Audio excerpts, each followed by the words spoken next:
Oi, pessoal, tudo bem com vocês? Espero que esteja tudo bem por aí. Saudade de todos. Olha só, hoje nós vamos falar sobre contos de assombração. É um gênero narrativo, e quando eu falo em gênero, eu estou dizendo que é um tipo de texto, tá? E a gente tem vários tipos de texto.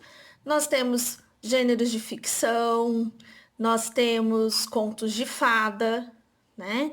Os contos de mistério, de assombração, texto informativo, texto instrucional e vários outros tipos de texto. E o gênero que nós vamos trabalhar hoje será contos de assombração. E vocês vão ver que cada tipo de texto, cada gênero, tem as suas próprias características que fazem parte desse gênero. E não é diferente com contos de assombração. Os contos de assombração também têm as suas próprias características e que a gente precisa ficar atento, porque são todas essas características que vão dar o ar de assombração e de mistério, e que é totalmente diferente, por exemplo, de um conto de fadas, né? O conto de fadas, ele é romântico, ele é bonito, ele tem sempre um final feliz, e os contos de assombração nem sempre são assim, né? Na verdade, acho que eles não são assim, não. ah, eles têm palavras próprias que a gente costuma usar na hora de escrever um texto desse tipo. Ele tem todo um clima que gera mistério, que gera medo, suspense, e tudo isso a gente tem que levar em consideração. Combinado? Vamos lá então.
Então, nós estamos aqui, olha, com contos de assombração e as características do gênero. Eu coloquei umas figurinhas aí de fantasmas, morcegos. Será que tem alguma coisa a ver isso daqui? Assombração. Quando a gente fala de assombração, o que é que vem na cabeça da gente? Na minha cabeça, vem fantasma. Né? Então, por isso eu coloquei as figurinhas aí de fantasmas e morcegos. E o que é, então, um conto de assombração? É uma narrativa sobre algo fictício, ou seja, que não é verdade, ou não, pode ser verdade também, com a intenção de expressar medo e susto nas pessoas que leem.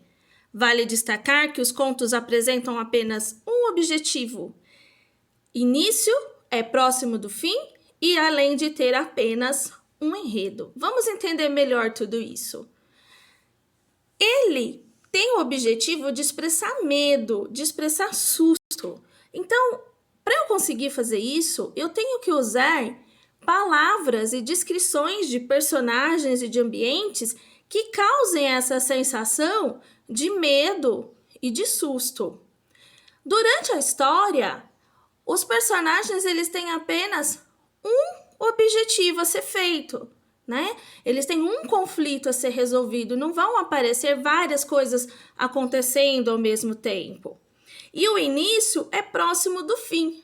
Por que ele é próximo do fim? Porque ele acontece num período pequeno de tempo.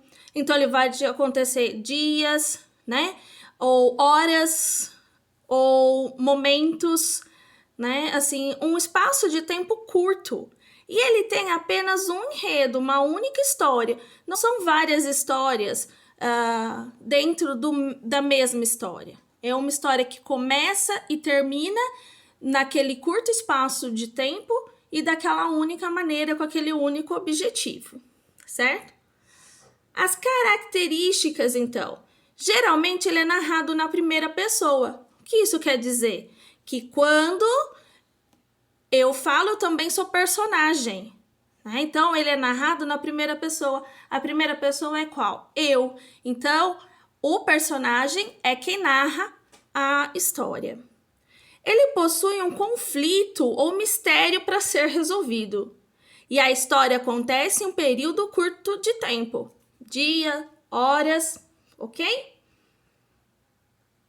E o clima? Como seria um ambiente de mistério? Ele é escuro? Geralmente ele acontece à noite ou de madrugada, porque acho que ninguém ia levar um susto com o sol lá em cima durante o dia, né? À noite que tá escuro, que tá tudo em silêncio, é mais propício pra gente levar um susto. Ele é frio, o ambiente é frio. Já repararam nos filmes de assombração que quando o fantasma chega perto, o ambiente esfria e sai fumacinha da boca do personagem? Então, geralmente ele é frio, né?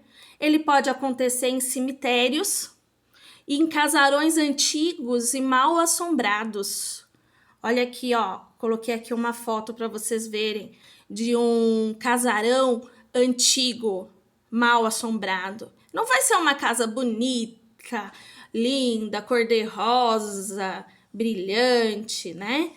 Para ter um ambiente assustador, ele vai ter que ter, olha aí as árvores, né? Árvores contorcidas, sem folhas, a casa abandonada, escura, preta. Até as cores precisam ser pensadas na hora de fazer, por exemplo, a ilustração de um conto, né? Porque eu não vou colocar um rosa, um amarelo, eu vou colocar uma cor escura.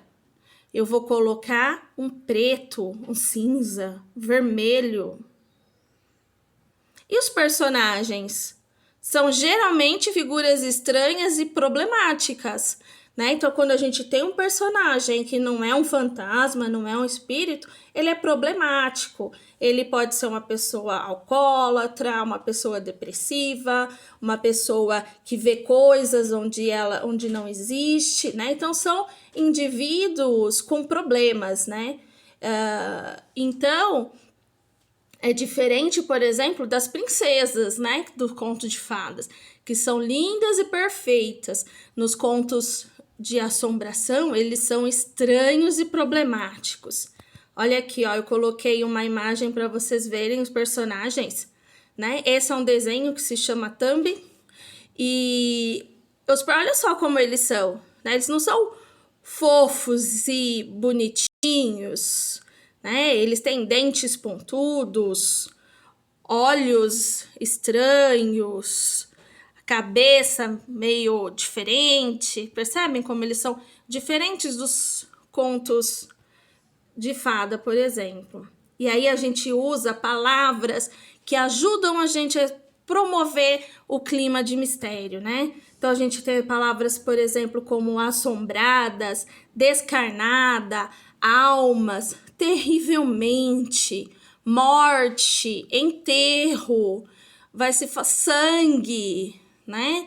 Vão se falar, por exemplo, no dia seguinte à morte, espíritos, cemitério, 12 badaladas, um frio arrepiante, coisas desse tipo que promovem esse tipo de sensação de medo e susto, tudo bem? Eu vou colocar um vídeo para vocês verem, e nesse vídeo eu quero que vocês observem tudo isso que nós falamos, sobre os personagens, sobre as cores, sobre a música que toca, sobre... Ele não tem palavras, tá? Porque eles são videozinhos sem palavras, sem falas, mas através de toda uma imagem eles conseguem transmitir uma sensação.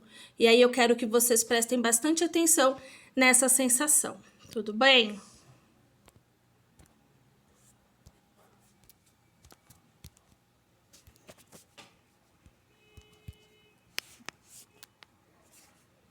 Ai, o negócio travou.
Agora que vocês viram como é um conto de mistério e todas as coisas que são envolvidas, todos os elementos que estão envolvidos nessa narrativa, eu vou contar para vocês sobre um livro que comprei para o meu filho de alguns meses atrás. Ele leu o livro e ele gostou bastante dele, né? São 2 livros, é uma série de livros e ele já falou para mim comprar o segundo livro, de tão legal que ele é. Então eu vou mostrar para vocês. O livro é esse aqui, Os Fantasmas de Derek Stone, A Casa Vermelha. Olha a imagem desse livro. Olha aqui, ó, galhos retorcidos, uma casa estranha, né? Uma casa escura. O livro ele é todo em vermelho e preto, né? Então, quando eu olho um livro assim, eu logo imagino que realmente vai ter fantasma. Aqui na janela a gente vê uma figura, tá vendo? Aqui.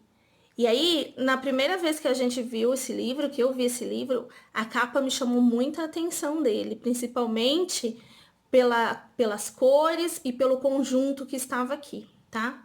Então, esse livro, ele diz assim, atrás dele, olha, tem a indicação que eu vou ler para vocês, tá bom?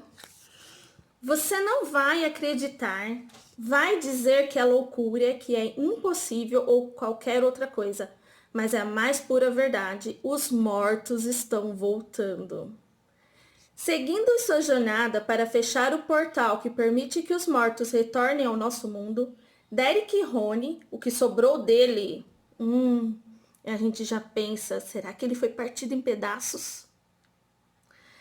Partem numa desesperada busca a misteriosa Casa Vermelha e precisam encontrá-la antes dos emissários da Legião, cada vez mais numerosos. E aí, quando eu escuto Casa Vermelha, será que é uma casa cheia de sangue? Será que tem um monte de assassinos lá dentro? Por que vermelha? Vermelho lembra sangue para mim e para você.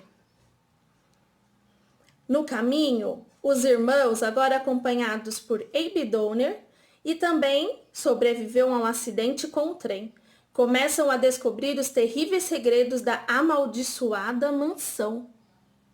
Olha a palavra, amaldiçoada. E é uma mansão. Acho que uma casa pequenininha não ia dar medo, né? O legal é uma casa grande, que tem escadas que rangem e janelas que fazem barulho. Percebe? Segredos que envolvem guerras, mortes, fantasmas e o passado de uma certa família. Olha o mistério. Que será que tem nesse passado? Depois de encarar o irmão possuído pela alma de um jovem morto há 70 anos,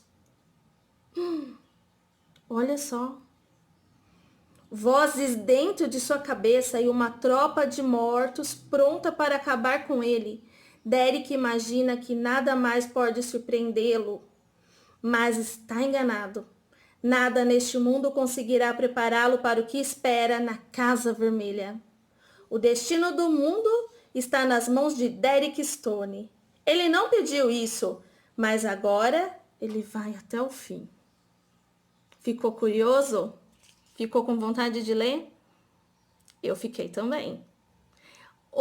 Pedi para o meu filho gravar a indicação literária desse livro para vocês e eu vou mostrar. Combinado? Eu vim aqui fazer uma indicação literária sobre o livro do Derek Stone. Os Fantasmas de Derek Stone, que é o nome da franquia. A Casa Vermelha é o título. Porque tem um livro de uma cronologia de Derek Stone. Não é bem uma cronologia porque só tem 2 livros. Voltando, essa história se trata sobre o Derek Stone, que ele é um menino de 14 anos, muito inteligente, que junto com seu irmão, Ronnie, que na verdade não é bem seu irmão, vocês vão entender quando ele ler, eu quero deixar isso de surpresa. Eles partem em uma aventura para descobrir um mistério sobre os fantasmas da Casa Vermelha e no fundo da história no meio da história, eles irão descobrir sobre guerras civis, entre outras coisas. Essa história se trata sobre... É um livro de mistério, um conto de mistério. Fala sobre assombrações e espíritos. Tem tudo um universo totalmente planejado. Vai ter cidades, fantasmas no meio do caminho. Eles vão achar uma menina Abe, que é uma menina cega, e vão descobrir sobre um culto chamado A Legião, que quer dominar o mundo dos vivos. Então, essa foi a minha indicação literária. Obrigado por assistir. Até mais.